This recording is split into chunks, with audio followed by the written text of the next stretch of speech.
በማህበረሰባችን ውስጥ ብቸኛ ሆኖ መኖር አብዛኛውን ጊዜ እንደ ጉድለት ወይም እንደ ውድቀት ይታያል። ሰዎች በፍቅር ግንኙነት ውስጥ ካልሆኑ የሆነ ነገር እንደጎደላቸው አድርገው እንዲያስቡ ይገደዳሉ። ነገር ግን በስነ ልቦና እይታ ብቸኝነት ማለት ባዶነት ሳይሆን የራስ ስብዕና፣ አእምሮ፣ ህይወት በጠንካራ መሰረት ላይ የመገንቢያ ወርቃማ ወቅት ነው። ዛሬ በዚህ ቪዲዮአችን ብቸኛ መሆን ለህይወት ከፍተኛ ጥቅም የሚያስገኝበትን 9 ጥልቅ ምክንያቶች በሰፊው እንመለከታለን።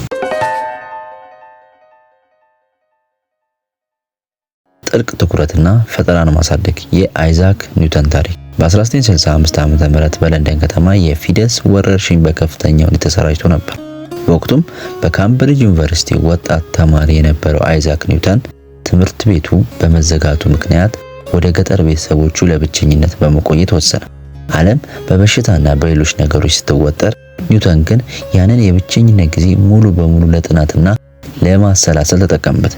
በዚያም በብቸኝነት ባሳለፈው 1 ዓመት ተኩል ውስጥ የሎ ኦፍ ግራቪቲ እና የካልኩለስ ሂሳብን አገኘ። ብቸኝነት አእምሮ ሳይበታተን በአንድ ትልቅ ዓላማ ላይ ብቻ ትኩረት እንድታደርግ ያግዛል። ቁጥር 2 የውስጥ ጥንካሬና ጽናትን መገንባት የኔልሰን ማንዴላ ታሪክ። ሁላችንም የምናውቀው የኔልሰን ማንዴላ ታሪክ በኔልሰን ማንዴላ አይስላንድ እስር ቤት ውስጥ ለ27 ዓመት ሲታሰር አብዛኛውን ጊዜ የሚያሳልፈው በብቸኝነት ክፍል ውስጥ ነበር። በዚያ ጨለማና ብቸኝነት ውስጥ ግን ተስፋ ሳይቆርጥ ይልቁንም ያነብ ስለነበር ራሱን በስነ ልቦና ያጸና ነበር። በኋላ ላይ ከእስር ቤት ሲወጣ በበቀል ስሜት ሳይሆን አገሩን ደቡብ አፍሪካ በይቅርታና በሰላም ለመምራት የሚያስችል ታላቅ የውስጥ ጥንካሬ አዳብሮ ነበር። ብቸኝነት የአእምሮና የመንፈስ ማንኛውንም የህይወት ውጣ ውረድ የሚቋቋምበት የውስጥ ጥንካሬ ሰጥቶት ነበር። ቁጥር 3 ራስን እውነተኛ ድምጽ ማንነት ማወቅ የኒኮላስ ቴስላ ታሪክ። ታላቁ ፈጣሪ ኒኮላስ ቴስላ አንድ የታዋቂ ንግግር ባደረገበት ወቅት እንዲህ ብሎ ነበር። አእምሮአችን ብቻውን ሲሆን ይበልጥ ስለታማ ይሆናል ብሏል። ፈጠራና አዳዲስ ሐሳቦችን የሚወለዱት በብቸኝነት ውስጥ ነው። ቴስላ አብዛኛውን የህይወት ዘመኑን ያሳለፈው ብቻውን ነበር። በሰው መካከል ስንሆን የሌሎችን ድምጽ፣ ፍላጎት፣ ትችት ስንሰማ እውነተኛ የራሳችን ድምጽ እንረሳዋለን። ብቸኛ ስትሆን ግን ሰዎች ውካታ ይቆማል። እውነተኛ ማንነት፣ ፍላጎትና የህይወት ጥሪ በግልጽ መስማት ትጀምራል። ቁጥር 4 ስሜታዊ ነፃነትና በራስ መቆም። በስነ ልቦና ጥናት ደስታውን በሌሎች ሰዎች ላይ የሚመሰርት ሰው ሁልጊዜ የስሜቱ ባሪያ ይሆናል። በታሪክ ውስጥ ጠንካራ ተጽዕኖ የፈጠሩ መሪዎች እና የጥበብ ሰዎች ደስታቸው ከውስጣቸው እንጂ ከሰው ውዳሴ ጋር አይፈልጉም። ብቸኛ ሆነ በራስ መረጋጋትና ደስተኛ መሆን ስትማር ማንም ሰው ስሜትን በቀላሉ እንዲያወዛውዙ አትፈቅድ።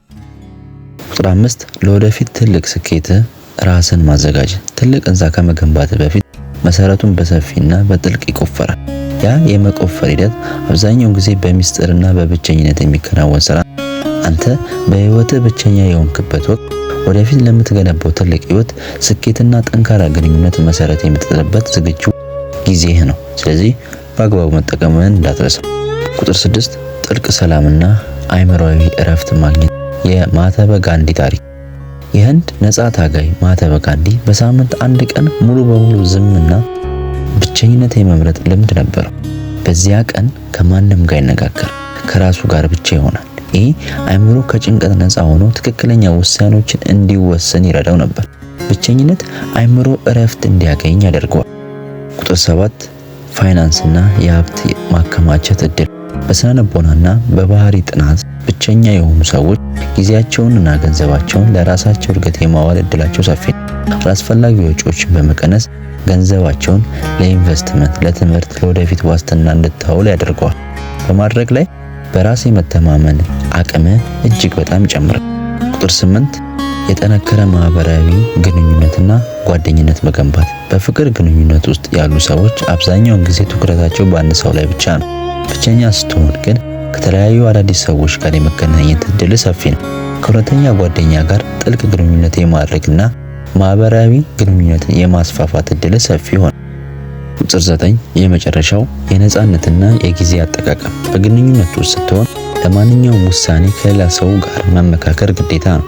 ብቸኛ ስትሆን ግን የትኛውንም ቦታ ለመሄድ አዲስ ነገር ለመጀመር ወይም በፈለግከው ሰዓት ለመስራት ሙሉ ነገር ነፃነት በእጅ ነው።